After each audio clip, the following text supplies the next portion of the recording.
अपने मायके का घमंड दिखाने वाली, बात बात पर मायके की धौंस दिखाने वाली नकचड़ी महिमा ने जब अपनी सास के मायके का शानदार घर और शान शौकत देखी तो आंखें फटी की फटी रह गई। शादी के दूसरे दिन ही महिमा अपने मायके से आए सारे सामान को अपने कमरे में रखने के लिए कह देती है। शादी का घर है, उस दिन तो किसी को भी उसके मायके से आए सामान को उसके कमरे में रखने का समय ही नहीं मिलता है। लेकिन महिमा की नज़र तो अपने मायके से आए हुए टीवी, एसी, फ्रिज और सोफे पर ही है कि जल्दी से उसे अपने कमरे में सेट हो जाए। कहीं ऐसा ना हो कि उसकी बूढ़ी सास अपने कमरे में टीवी या एसी फिट करवा ले। सुबह सुबह महिमा बाथरूम में नहाने के लिए गई तो एक बच्चे से वह अपनी सास को बुलवाती है और कहती है, माँ जी, यह कैसी बाथरूम है? इस बाथरूम में तो गीज़र भी नहीं लगा हुआ है। मुझे तो गर्म पानी से नहाने की आदत है, मैं ठंडे पानी से कैसे नहाऊंगी? बाथरूम में गीज़र भी नहीं है, कोई भी इलेक्ट्रॉनिक सामान नहीं है। निर्मला जी कहती हैं, बहू तुम 5 मिनट ठहरो, मैं तुम्हारे लिए अभी गैस पर एक भगोने में पानी गर्म करके दे जाती हूँ, फिर तुम आराम से गर्म पानी से नहा लेना। ओहो माँ जी, अब मुझे नहाने के लिए भी इंतज़ार करना पड़ेगा। मेरे घर में तो ऐसा नहीं है।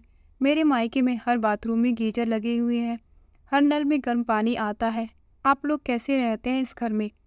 निर्मला जी जल्दी जल्दी भगोने में पानी गर्म करके बहू के पास दे गई।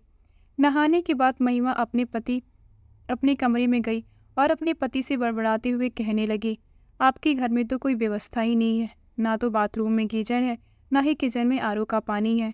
मैं तो नॉर्मल पानी कभी नहीं पीती हूँ, हमेशा आरओ का ही पानी पीती हूँ। तुम ऐसा करना, मेरे लिए आरओ के पानी की बोतल मंगवा देना। मैं तुम्हारे घर के नल का पानी नहीं पीऊँगी, मेरा गला खराब हो जाएगा। कहीं मैं बीमार पड़ गई तो? शरद एक नज़र अपनी पत्नी की तरफ देखता है, फिर मुस्कुराकर कहता है, कोई बात नहीं, अगर तुम्हें नॉर्मल पानी पीने की आदत नहीं है तो मैं तुम्हारे लिए पानी की बोतल खरीद लाऊंगा, जिससे तुम पीती रहोगी। उस बोतल से पानी पीते रहना।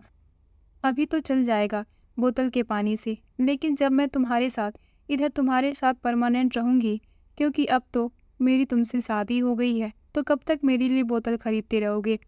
जब मैं दोबारा इस घर में आऊँगी उससे पहले आरओ लगवा लेना और बाथरूम में गीज़र भी लगवा देना। मैं तुम्हारी माँ की तरह भगोने से पानी गर्म करके नहाने वाली नहीं हूँ।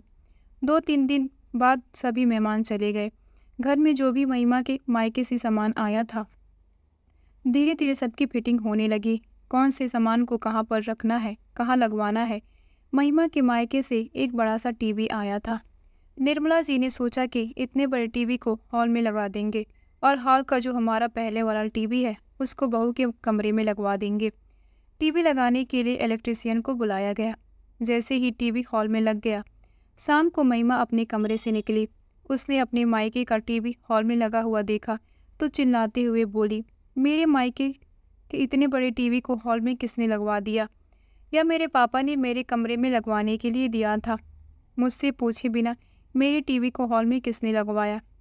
डाइनिंग टेबल पे बैठे हुए महिमा के ससुर जी और निर्मला जी अपनी बहू की बातों को सुन करके चौंक गए कि आखिर इसमें इतनी गुस्सा करने वाली बात क्या है जो बहू इतना गुस्सा कर रही है। निर्मला जी कहती है, बहू मैंने सोचा यह वाला टीवी बहुत बड़ा है तो इसको हॉल में लगा देंगे और तुम्हारे कमरे के लिए छोटा वाला टीवी सही रहेगा। छोटे वाले टीवी में देखने की आदत आप लोगों की होगी, मुझे नहीं। मेरे मायके में बहुत बड़ा टीवी लगा हुआ है, इसलिए मेरे पापा ने इतना बड़ा टीवी मुझे दिया है और इसको अपने कमरे में ही लगवाऊंगी। इसको निकलवा के मेरे कमरे में लगवा दो और जो पुराना वाला टीवी है वह वापस से अपने हॉल में लगवा लो। मैं उस पुराने और घटिया सी टीवी को अपने कमरे में नहीं लगाने दूंगी। अपनी बहू की बातों को सुन करके निर्मला जी को बहुत बुरा लगा। उनकी आंखों में आंसू आ गए। पास में ही बैठे हुए निर्मला जी के पति आलोक जी कहते हैं, अरे निर्मला, बहू सही तो कह रही है, हम अपने पुराने वाले टीवी को ही देखते हैं और मैंने तो तुमसे पहले ही कहा था मुझे उसी को देखने की आदत है। मैं तो कितने सालों से उसमें अपने समाचार सुनता हूँ, मुझे वही अच्छा लगता है।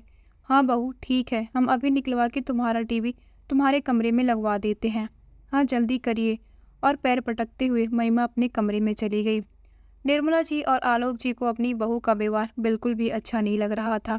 बहू जब देखो तब अपने मायके की धौंस दिखाती रहती थी कि उसके मायके में ऐसा है, उसके मायके में वैसा है, उसके पापा ने यह दिया है, उसके पापा ने वह दिया है।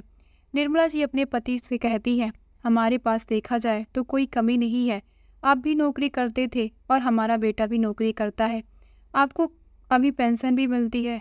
हमारा घर अच्छी तरह से चल रहा है, किसी भी चीज़ की कोई कमी नहीं है। ना ही मैंने आपसे कभी कुछ कहा कि हमारे घर में कोई कमी है। लेकिन जब से बहू आई है, हमारे घर में कोई ना कोई कमी निकाल ही देती है। उसको तो ऐसा लगता है जैसे घर में कुछ भी नहीं है, सब कुछ उसके मायके से ही आया है। उसे अपने मायके का बड़ा घमंड है। आलोक जी अपनी पत्नी को समझाते हुए कहते हैं, कोई बात नहीं, बहू अभी नई नई इस घर में आई है, धीरे धीरे घर का माहौल और हम सबको समझ जाएगी। थोड़ा उसको हमारे घर के माहौल के हिसाब से एडजस्ट होने में समय तो दो। आलोक जी के समझाने पर निर्मला जी समझ तो जाती है, लेकिन महिमा अपनी हरकतों से बाज नहीं आती है। उसे जब भी मौका मिलता है वह निर्मला जी को अपने मायके की धौंस दिखाई देती है। अपने मायके से आया हुआ सारा सामान, एसी, सोफा, टीवी सब कुछ अपने कमरे में लगवा लेती है। एक दिन निर्मला जी बहू के मायके से आई हुई मिक्सी में चटनी पीस रही थी। अचानक से मिक्सी का जार खुल गया और चटनी पूरी रसोई में छिटक गई।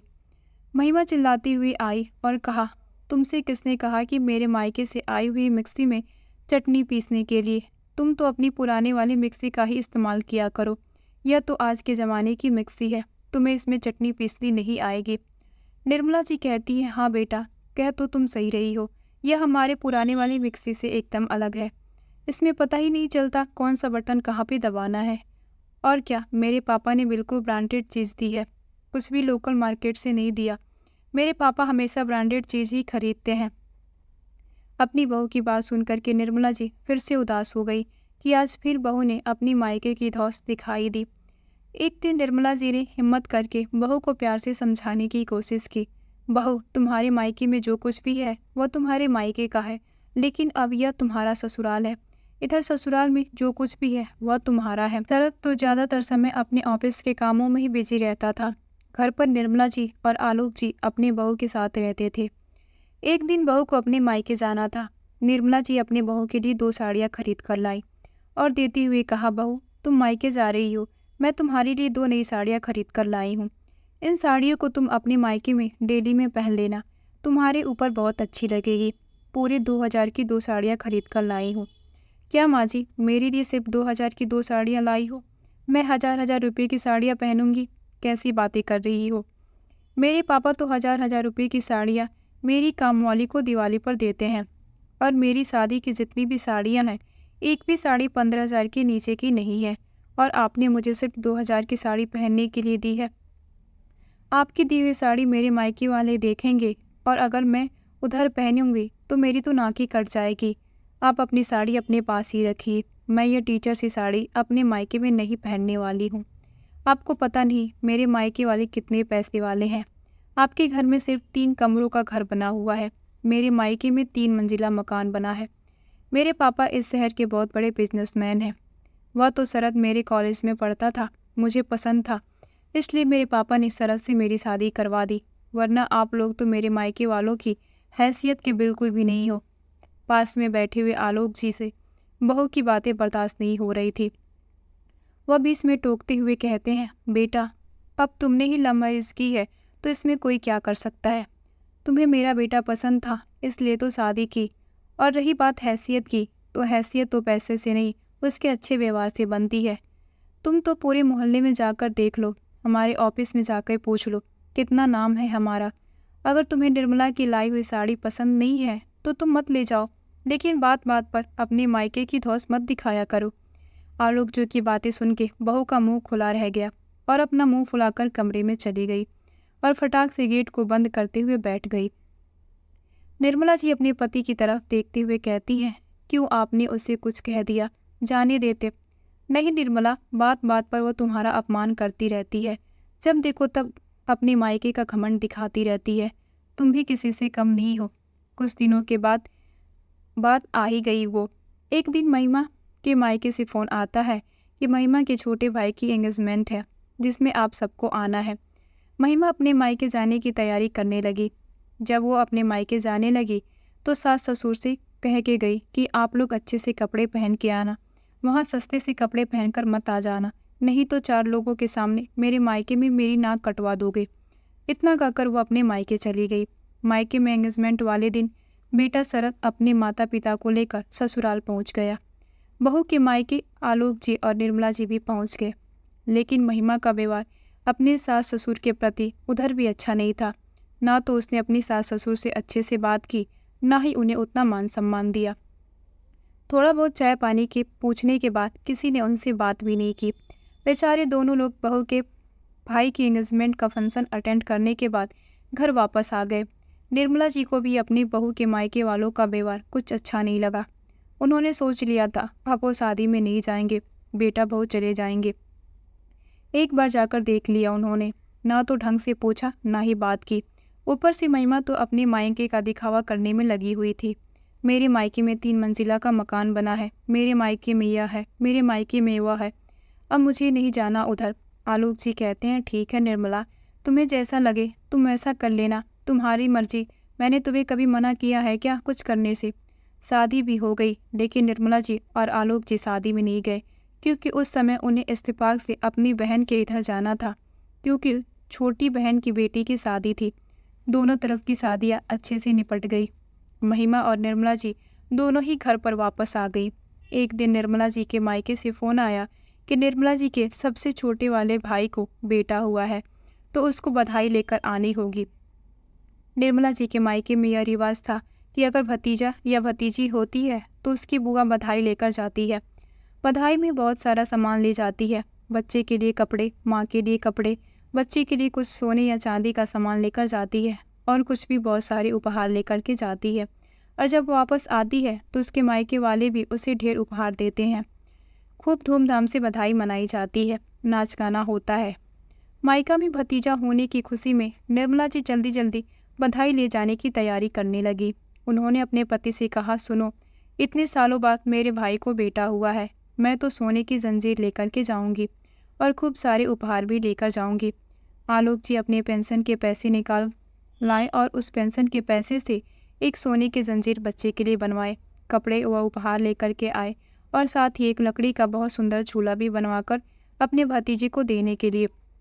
महिमा ने यह सब कुछ अपने मायके के लिए कभी नहीं देखा, क्योंकि उसके इधर ये सब कुछ नहीं होता था। उसे यह सब कुछ अच्छा भी लग रहा था और थोड़ा बहुत अचंभित भी हो रही थी कि अपने मायके के लिए सासू माँ कितना कुछ कर रही है। एक दिन तो अपनी सासू माँ से कहती है, आपको अपने मायके के लिए इतना करने की क्या ज़रूरत है, मायके वाले तो हमेशा देते हैं। मैंने तो कभी आपको मायके जाते हुए नहीं देखा। मुझे इस घर में आए हुए पूरे 1 साल हो गया, आप एक बार भी अपने मायके नहीं गई हैं, और आज जा भी रही हैं तो इतना कुछ लेके जा रही हैं। निर्मला जी कहती हैं, बेटा मैं 1 साल से अपने मायके नहीं गई, क्योंकि 1 साल में मैं अपने कामों में बहुत व्यस्त थी और तुम भी घर आ गई थी। अपनी नई नई बहू को छोड़कर जाने का मन ही नहीं किया। आज जब मौका मिला है तो धूमधाम के साथ अपने मायके जाऊंगी। और महिमा, तुम भी चलना मेरे मायके। महिमा मुंह चढ़ाते हुए कहती है, मैं आपके मायके, वह भी गांव में जाकर क्या करूंगी? मैं तो अपने घर ही अच्छी हूँ। ना तो आपके मायके में ढंग का घर होगा, ना कोई व्यवस्था होगी। मैं तो उधर रह ही नहीं पाऊंगी। ना तो गांव में ढंग से लाइट आती है, ना कोई व्यवस्था होती है। निर्मला जी कहती हैं, बेटा तुम एक बार मेरे मायके चलो, तुम्हें उधर जरूर अच्छा लगेगा। शरद भी महिमा से कहता है, महिमा हम सबको उधर जाना होगा, मामा जी ने हम सबको बुलाया है, तो ऐसा नहीं हो सकता कि तुम ना आओ। बल्कि तुम तो नई बहू हो, तो तुम्हें वो कितने दिनों से बुला रहे हैं, तुम्हें हमारे साथ जरूर चलना होगा। जैसे तैसे बेमन से महिमा अपने सास के मायके जाने के लिए तैयार तो हो जाती है, लेकिन अंदर ही अंदर सोच रही है, पता नहीं वह गांव में कैसे रहेगी। कभी वह गांव गई ही नहीं थी, गांव का कैसा माहौल होगा। आखिरकार वह दिन भी आ गया जब निर्मला जी पूरे धूमधाम के साथ अपने मायके बधाई ले जाने के लिए तैयार हैं। जैसे ही वो अपने मायके के गांव में पहुंची तो देखा गांव के बाहर ही ढोल नगाड़ों के साथ उनका स्वागत किया गया। परिवार के सारे लोग गांव के बाहर खड़े होकर के निर्मला जी, आलोक जी और उनके बहू बेटे का खूब धूमधाम से स्वागत करते हैं। ढोल नगाड़े बज रहे हैं, फूलों की बारिश हो रही है।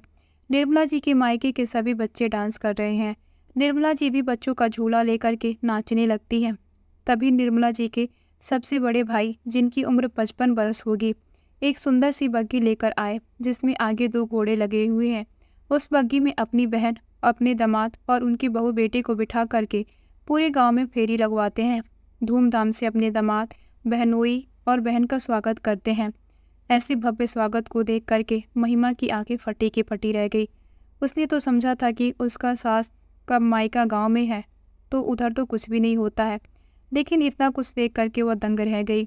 जैसे ही अपनी सासू माँ के घर के बाहर बग्गी रुकी तो उसने देखा एक बहुत बड़ा नक्काशी वाला घर बना हुआ है, जो कि इतना बड़ा है कि ऐसे लग रहा है इतने बड़े घर में तो 4-6 घर इकट्ठे बन जाएंगे। आंखों को बड़ी कर करके महिमा अपने सास के मायके का घर देख रही है। जैसे ही घर के अंदर प्रवेश करती है तो पूरा घर पक्का बना हुआ है। घर का बेड़ा इतना बड़ा है कि उसमें 3 कार खड़ी है, बड़े बड़े दलान हैं, 3-3 आंगन है। एक आंगन में गाय भैंस बंधी हुई है, दूसरे आंगन में सभी लोग रहते हैं, जिसके चारों तरफ कमरे हैं और दलान बने हुए हैं, और पीछे वाले आंगन में तो पूरी बगिया ही लगा रखी है। इतना शानदार घर देख करके महिमा के होश उड़ गए। शहरों में तो ऐसा घर कभी नहीं देखने को मिला था, और इतने बड़े घर शहर में होते भी नहीं है। बड़े बड़े घर तो सिर्फ गांव में देखने को मिलते हैं। तभी निर्मला जी की बड़ी वाली भाभी आती हैं और बड़ी सी परात में उनके पैर धुलती हैं, खूब मान सम्मान देती हैं। खाने को तरह तरह की मिठाई, खूब सारा सामान है। जब खाने की बारी आती है तो थाली में महिमा कटोरियाँ गिनते रह जाती है। 6 तरह की तो सब्जी बनी है, 3 तरह की रोटियां बनी है, बाजरा, आटा, मक्का। रात में खाना खाने के बाद सभी लोग बात करने के लिए बैठ गए, लेकिन महिमा के मन में तो उगलाहट हो रही थी कि कब वो अपनी सासू माँ से पूछे कि माँ जी, आपका मायका इतना अच्छा है, लेकिन आपने कभी बताया नहीं। आखिरकार उसे मौका मिल ही गया। वह अपने सासू माँ की चारपाई पर गई और उनके पास बैठकर पूछने लगी, माँ जी, मामा जी क्या करते हैं और आपका मायका इतना बड़ा है, आपने मुझे कभी बताया नहीं। बेटा, मेरे भाई बहुत बड़े जमींदार हैं।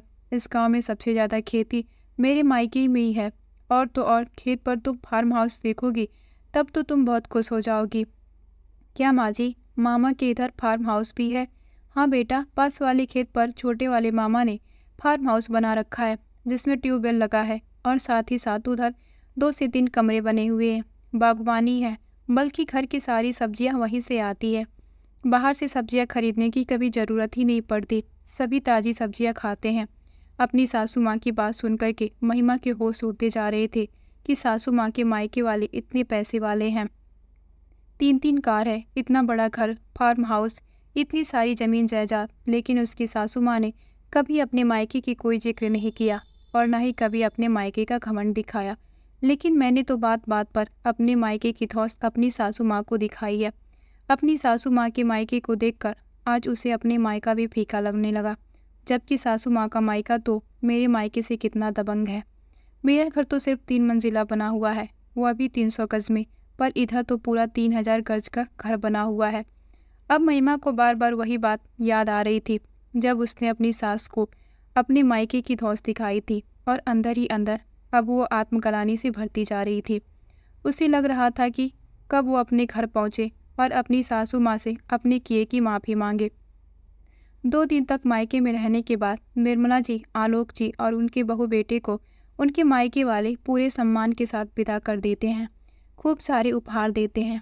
घर जाकर महिमा अपनी सासू माँ के कमरे में गई। कहती है, माँ जी, आपके मायके में सब लोग इतने पैसे वाले हैं, आप हमेशा इतने अच्छे परिवार में रही हैं, लेकिन फिर भी आपने मुझे कभी नहीं जताया कि आप भी बहुत अच्छे परिवार से हैं, आपका मायका बहुत अच्छा है, जबकि मैंने आपका कितनी बार अपमान किया है अपने मायके की दबंगई दिखा करके। मुझे अब बहुत बुरा लग रहा है, आप मुझे माफ़ कर दो। जब तक आप माफ़ नहीं करोगी तब तक मैं इस कमरे से नहीं जाऊंगी। निर्मला जी अपनी बहू से कहती हैं, बेटा, मैं तो हमेशा से ही बहुत सारी सुख सुविधाओं में पली बड़ी हूँ। मेरे पिताजी ने मेरी शादी आलोक जी से कर दी।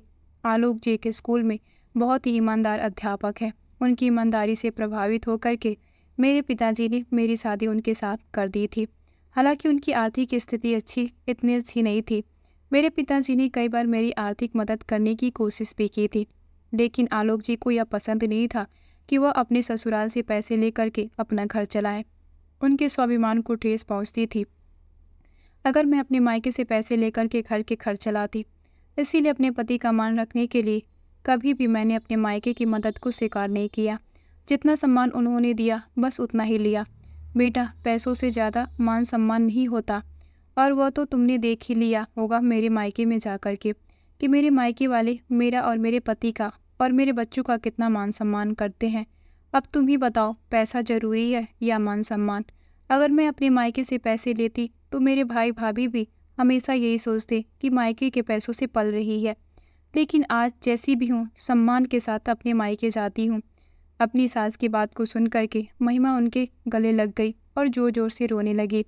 माँ जी, आज आपने मुझे एक नई सीख दी है। मैंने तो अपने मायके में यह सारी चीज़ कभी सीखी ही नहीं। मैं तो हमेशा अपने मायके की चीज़ों पर धौंस दिखाती थी और आपको कितनी बार मैंने बेइज्जत किया था। अब मुझे अपने आप पर ही गुस्सा आ रहा है। मुझे माफ़ कर दो माँ जी, अब आगे से मैं ऐसा कभी नहीं करूँगी। निर्मला जी अपनी बहू को माफ़ कर देती हैं और महिमा भी अब अपनी सास के साथ बहुत अच्छी तरह से व्यवहार करने लगी। तो दोस्तों, कभी भी किसी को सामने से देखकर उसको आंकना अच्छी बात नहीं है। तो दोस्तों, आपको यह कहानी कैसी लगी? अगर पसंद आई हो तो कमेंट करके ज़रूर बताइएगा और वीडियो को लाइक कर दीजिएगा। चैनल को सब्सक्राइब ज़रूर कर लेना। धन्यवाद।